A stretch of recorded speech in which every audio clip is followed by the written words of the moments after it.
Mardi 4 août 2026, bonsoir et bienvenue à tous à cette revue de l'actualité internationale.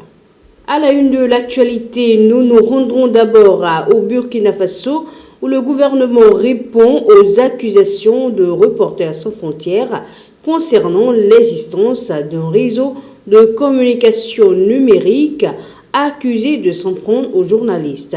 Nous irons ensuite en République centrafricaine où l'épidémie de choléra continue de susciter une vive inquiétude malgré les assurances des autorités.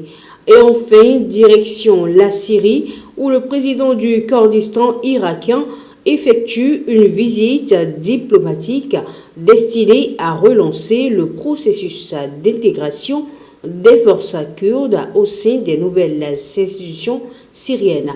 Merci de rester suivre les détails.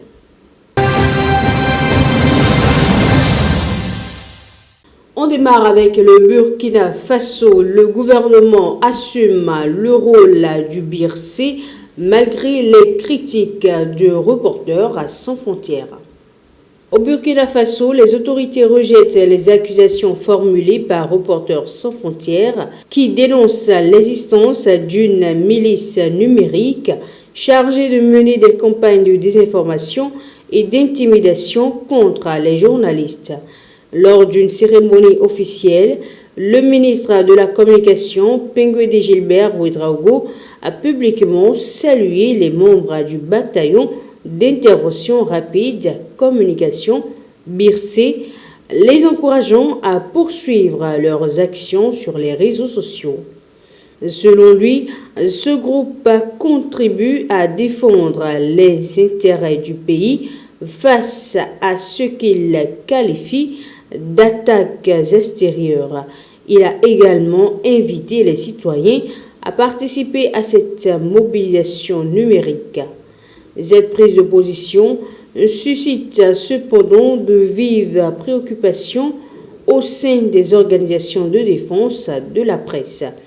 Pour Yao Noël, président de l'Union des journalistes de la presse libre africaine, les États peuvent communiquer pour défendre leur politique, mais cela ne doit en aucun cas compromettre la liberté ni la sécurité des journalistes.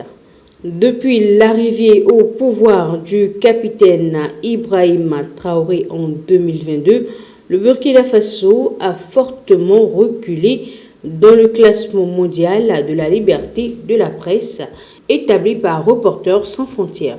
Et pendant que le débat sur la liberté de la presse se poursuit au Burkina Faso, une autre urgence mobilise les autorités centrafricaines où la lutte contre une épidémie de choléra reste un défi majeur. La République centrafricaine fait toujours face à une importante épidémie de choléra déclarée officiellement à la fin du mois de juin.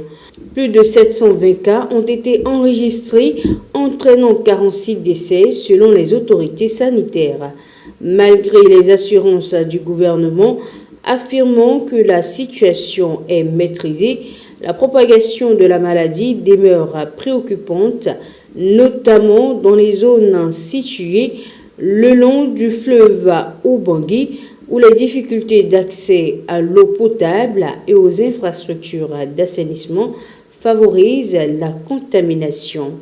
Les districts de Bangui 2, de Bimbo et Mbaïki figurent parmi les plus touchés. Les enfants de moins de 10 ans représentent près de la moitié des personnes infectées. Afin de renforcer la riposte, le ministère de la Santé a obtenu le soutien de partenaires internationaux, notamment de Gavi, qui a fourni 600 000 doses de vaccins contre le choléra. Une vaste campagne de vaccination doit débuter dans les prochains jours pour protéger les populations les plus exposées. Les autorités rappellent également que tous les soins liés au choléra sont entièrement gratuits. Autre sujet dont l'actualité, la crise de Ceuta ravive les divisions sur la politique migratoire au sein de l'Union européenne. L'afflux de migrants à Ceuta a ravivé les tensions entre les États membres de l'Union européenne sur la question migratoire. Une réunion d'urgence des ministres de l'Intérieur est organisée afin d'examiner les réponses à apporter à cette crise. Malgré une baisse des entrées irrégulières dans l'Union au premier semestre 2026, plusieurs gouvernements amenés par l'Italie reprochent à l'Espagne une politique jugée trop favorable aux migrants. La présidente de la Commission européenne plaide également pour un renforcement de la surveillance des frontières, y compris par l'installation de barrières physiques lorsque cela est jugé nécessaire. Par ailleurs, l'Italie souhaite étendre à l'échelle européenne son accord migratoire avec l'Albanie, malgré des résultats très limités, des coûts particulièrement élevés et plusieurs procédures judiciaires toujours en cours. Ce débat illustre les profondes divergences qui persistent sur la gestion commune des migrations au sein de l'UE. Quittons à présent l'Afrique pour le Moyen-Orient où les efforts diplomatiques se poursuivent afin de consolider la stabilité politique dans une Syrie en pleine transition. Le président du Kurdistan irakien, Nerchivan Barzani, s'est rendu à Damas pour sa première visite officielle depuis la chute de Bachar el-Assad. Cette mission diplomatique vise à accélérer l'application de l'accord conclu en janvier entre les forces démocratiques syriennes et les nouvelles autorités syriennes prévoyant l'intégration des forces kurdes au sein des institutions nationales. Toutefois, plusieurs mois après sa signature, cet accord peine à être pleinement mis en œuvre. Les divergences portent principalement sur les modalités de cette intégration. Damas souhaite incorporer les combattants kurdes individuellement dans l'armée nationale, tandis que les FDS souhaitent conserver leur organisation militaire tout en rejoignant le ministère de la Défense. Malgré le retour de nombreux déplacés dans le nord-est du pays, l'insécurité demeure importante en raison de la présence de groupes armés et de milices pro-turques.